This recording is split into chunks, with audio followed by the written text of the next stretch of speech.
You're listening to audio from the Decidedly podcast. For more information, find us on Instagram at Decidedly Podcast.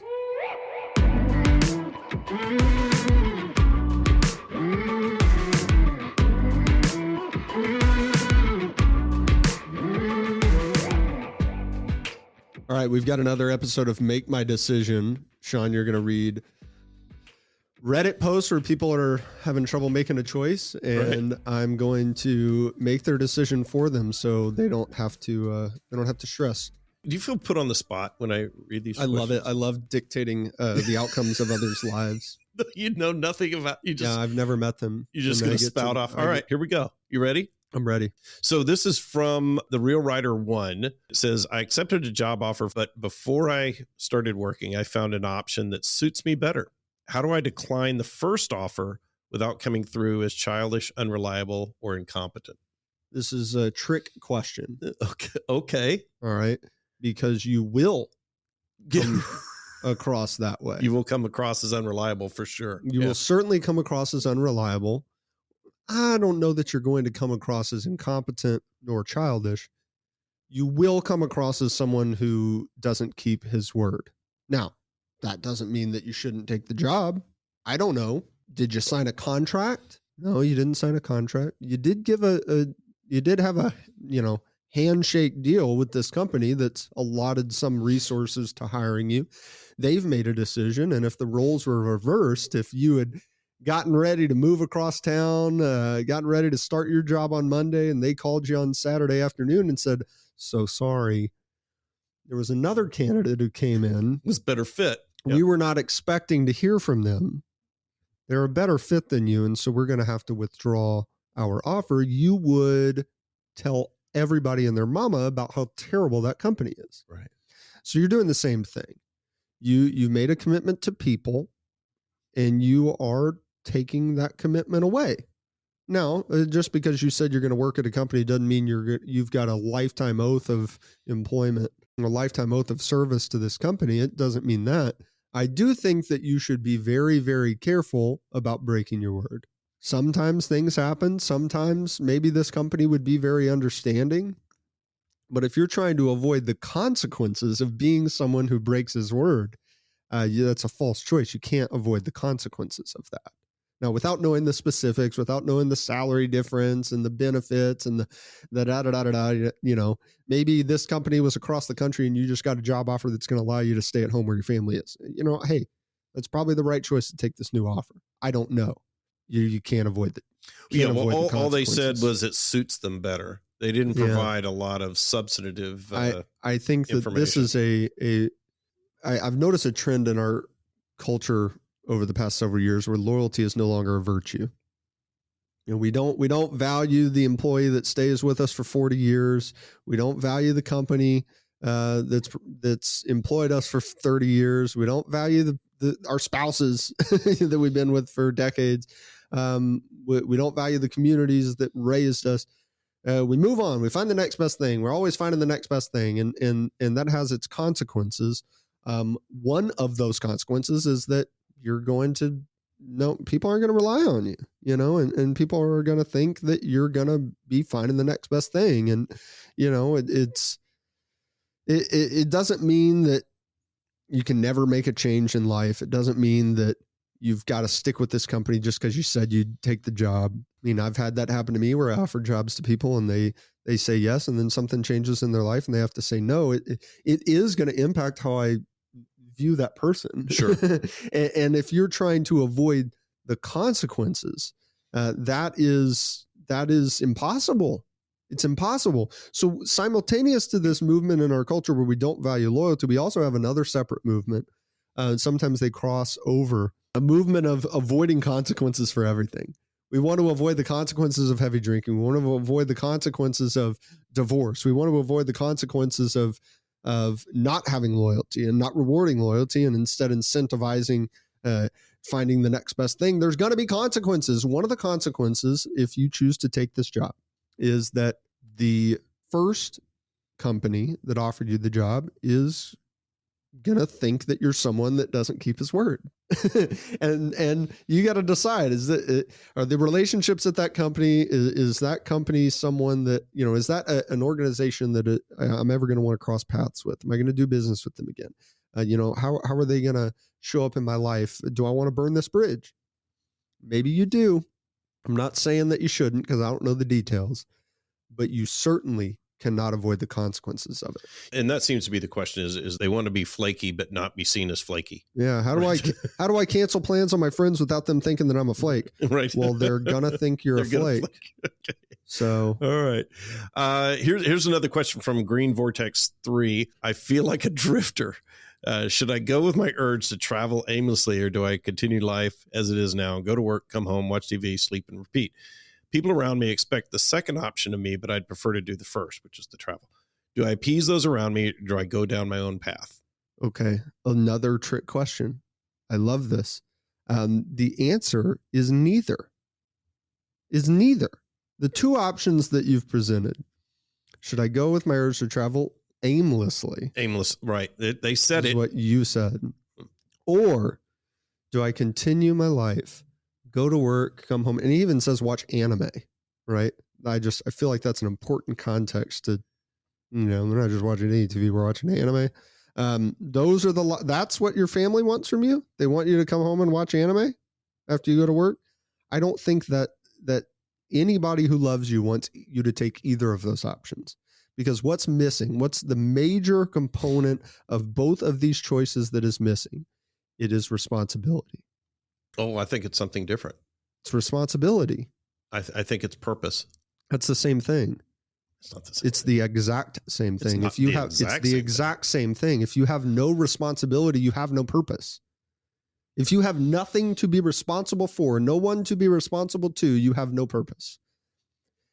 And if to travel aimlessly, it doesn't mean you can't travel, but you certainly don't have any responsibility. Nobody really truly wants a lack of responsibility in their life. You've got to be responsible to something to have a purpose. And go to work just so you can come home and watch TV just to wake up and do it again, that's not purpose either. It's maybe responsibility to have the job, but it's definitely not purpose. So find fulfillment in life. Find something bigger than yourself to serve. Find something that can give you a reason to exist. And neither of these are a reason to exist. Your reason for being on this earth is not to travel, and it's certainly not to travel aimlessly. Your reason is not to go to work just so you can come home and watch TV. And I guarantee that your family doesn't want either of those options. They certainly don't want your life to be something where you go to work just so you can come home and watch TV. Build a family, deepen relationships, have impact in your community, have impact beyond yourself. Find something above you, find something higher than you to serve, and then you will have responsibility, and then you will have purpose. So neither. All right. I've got my next question from Exotic Zucchini 8209. Buying the house or waiting? Under contract on a house and crippled with anxiety, whether I should go through with it or not. How do people make huge decisions like this without freaking out and losing control? It's like buy now at a lower locked-in interest rate and have the possibility of market crash, or wait and don't have a market crash and higher interest rates and never be a home buyer. This is a good question. Now, you've got a big choice that you're making, and you're feeling anxiety about that choice. That anxiety alone is not an indicator of whether the choice is good or bad. I would say that if you're making a choice as big as purchasing a house, which it sounds like might be your first house, and you have anxiety around that, that means that you're at least someone who weighs the gravity of the situation, right? If you are going to buy your first house and you're not anxious at all, yeah, go ahead, I'm going to do it. You're an idiot who makes bad decisions. You're making bad choices. Right. If it's crippling anxiety, which is what you said, then that to me indicates that deep down you do know that this is probably not the right choice. If you're crippled with anxiety, then how can you make the choice? How can you do something? Well, the choice is clear. If they're crippled with that anxiety, don't do it. If you're crippled with anxiety, don't do it. If this is something your body, your sense, your soul is telling you, don't do this, then don't do it. Oh, man. When I was in college, I was in the Corps of Cadets at A&M, and everyone there, wants to join the Army. or the military more broadly. I was in the kind of the Army side of the group, but it felt like everyone who was there knew since they were a little kid that they wanted to be an Army officer. And that was not me. I did not grow up that way. I did not dream that for myself. And over time, I got told, oh, you'd be very good. You'd be a good officer. You'd be so good at this. You should do it. You should do it. You should do it. And so finally I go and I talk with the recruiter and I'm getting my paperwork ready and I'm going to go do it. I'm going to go enlist in the Army. And now I have great respect for the people who make that choice for their life. I have people in my family who spent years, made a career out of serving in the armed forces. I'm very thankful for their sacrifice. I learned quickly that it is not for me because I had crippling anxiety. I couldn't sleep. I was thinking about what my life would look like. And I said, that is not what I want. That is not for me. How can I do this? This is not the right choice. That's revealing, right? Having that crippling anxiety, that's telling you something. You can't ignore that. So it's not a choice. It's not a how choice. It's not a choice on, well, market might go up or interest rates might go this way. Or no. You get into that. You're making a market timing decision, which is bound to fail eventually. I would say listen to your intuition. If you're wondering, oh, how am I going to afford this? Oh, this might be a little too much of a step. Maybe this is too much money and it's causing you to lose sleep. It's probably because it's true. It's not your responsibility right now to worry about what's going to happen with the housing market or the interest rate environment. If it's in the works for you to own a home, you can figure it out later, right? You can save money to make that happen later. You can find a house that's an appropriate value later in life. I don't think your options are truly buy this house that I can't afford and that I'm going to lose sleep, worrying about, and that I think I might lose because I can't pay the mortgage, or never own a home ever again in my life. Those are not your two options. Take time to build your finances up so that you can confidently make this big decision. And then you'll feel a lot different in a few years. Yeah. I think one of the things when you look at big decisions, they are by definition between the gray and the gray, right? I remember, I think it was maybe President Obama said this, is that all of the questions that go to his desk are the difficult questions because they would have been answered by some other agency or somebody down the line before. And so everything is the choice between gray and gray or bad and bad or, something like that. And certainly a big financial decision like buying a house is a decision worthy of exploring. And I think I would go back to the why and the premise why you're buying the house in the first place. Yeah. I would seek wise counsel on this. And that is not the real estate agent and it is not the mortgage broker. No, people who have not the people who will make money if you buy this house. Right. And I would go through sort of the assumption that you did it the Ignatius way. And that is run your financial life in a way as if you'd bought the house. What is your cash flow look like? Good point. If you spend a few months and go, okay, well, this mortgage payment's going to be $3,000. Okay, so save $3,000. See if you can do that. Act like you have the house. Behave like you own the house, right? Behave as if you already own the house and see what happens. I had this years ago with some clients who came in, and I gave that very advice. They were looking to buy a bigger house, and I said, "All right, well, we did the math, and it was going to be, I don't know, something about $3,500 a month more." I said, all right, well, what we're going to do is for the next few months, we're going to save $3,500. We're going to put that aside because that's going to be your increase, but also the increase for the increased utilities, taxes, the maintenance, the water bill, all of this kind of stuff. And we're going to save that every month. And immediately they were like, oh, I don't know if we could do that. Well, then there you go. I'm like, there you go. Congrats. What are we doing then? Yeah.